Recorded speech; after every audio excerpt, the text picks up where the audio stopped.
So I'm going to show you how to put a border around text in Google Sites. Adding a border is a simple way to make your text stand out and give your site a polished look. First, open the Google Sites page where you want to add the border. Click the button to insert a new element, usually labeled or visible in the interface. Then create a text box and type in the content or heading you want to highlight. You can add a link if you like, but for the border, it's optional. After inserting the text box, select it and look for the customization bar at the top. Click on Fill, then choose Outlined. This will place a visible border around your text box. You can resize and adjust the box using the drag handles to fit your page layout perfectly. And that's it.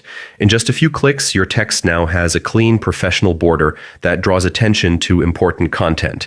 It's a simple way to enhance your site's style and readability. Thanks for watching.